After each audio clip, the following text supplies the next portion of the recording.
Halo teman-teman semua. Jadi di sini kita akan melakukan praktikum atau percobaan aktivitas antioksidan menggunakan DPPH sebagai radikal bebas, teman-teman.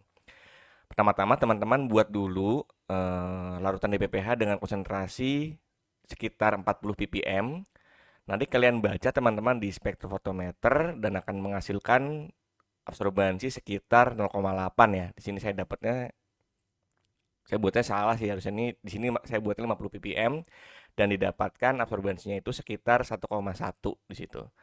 Nah, nanti setelah kalian buat larutan BPH, kemudian kalian buat masing-masing konsentrasi dari masing-masing ekstrak maupun analit yang akan kalian uji, kemudian kalian reaksikan dengan DPPH. Nah, di situ nanti perbandingannya adalah 3 ekstrak atau 3 larutan ekstrak dari masing-masing konsentrasi ditambahkan dengan 1 mili DBPH ya di situ ya. Dan akan terjadi reaksi, teman-teman. Reaksinya adalah pemberian hidrida ya atau elektron dari ekstraknya terhadap DBPH sebagai radikal bebas nantinya gitu. Nah, nanti ketika si DBPH itu ditambahkan dengan ekstrak, maka akan terjadi penurunan absorbansi di situ pada panjang gelombang 517 sehingga kita bisa dapat persen inhibisinya dengan rumus absorbansi DPPH dikurangi absorbansi ekstrak plus DPPH dibagi dengan absorbansi DPPH dan dikali dengan 100% di situ. Nah, nanti setelah itu kita tinggal hubungkan antara persen inhibisi terhadap konsentrasi ekstrak yang sudah eh, apa namanya menghambat DPPH di situ ya. Nah, baru setelah itu kita bisa dapat IC50-nya di situ. Nanti kita lihat dari perhitungan Excel-nya ya. Nah, jadi ini adalah hasil perhitungan Excel, teman-teman. Pertama-tama kalian buat dulu konsentrasi asam askorbat di sini ya, saya analitnya ya. Asam askorbatnya itu kalau asam askorbat dia lumayan bagus teman-teman dalam menghambat DPPH. Jadi saya mulai konsentrasinya dari 10 ppm teman-teman. Dari 10 ppm, kemudian turun ke 8 ppm sampai dengan 0 ppm. Nah, 0 ppm ini adalah absorbansi dari DPPH nih ya. Jadi ketika DPPH murni yang 50 ppm itu dibaca di spektro, itu didapatkan absorbansinya itu adalah 1,18.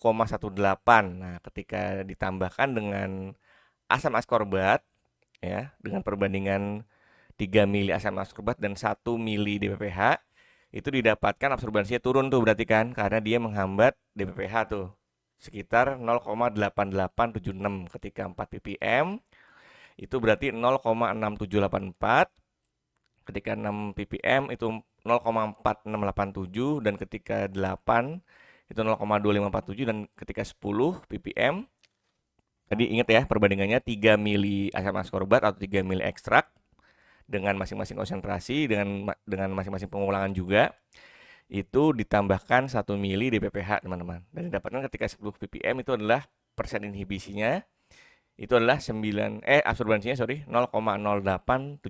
Nah, setelah itu baru kita cari tuh persen inhibisi yang rumusnya ya. Jadi absorbansi ini pada 517 teman-teman itunya sekitar 516 517 panjang gelombangnya ya. Jadi absorbansi dari DPPH murni ya atau DPPH yang kita baca di sini adalah 50 ppm berarti. Tapi teman-teman saya sarankan buatnya itu 40 ppm teman-teman supaya nanti dia itu berada pada range spektronya gitu. Yaitu sekitar 0,2 sampai 0,8 ya. Kita maksimalkan di sekitar 40 sampai 50 ppm, kalau 50 ppm nggak apa-apa sih. Jadi absorbansi DPPH-nya dikurangi dengan absorbansi sampel dibagi dengan absorbansi DPPH dikali 100 dan kita dapatkan persen inhibisi di situ. Nah, kelihatan nih, semakin tinggi konsentrasi asam askorbat, maka persen inhibisinya juga semakin tinggi ya, mulai dari 24, 42, 60, 78 sampai 92,55.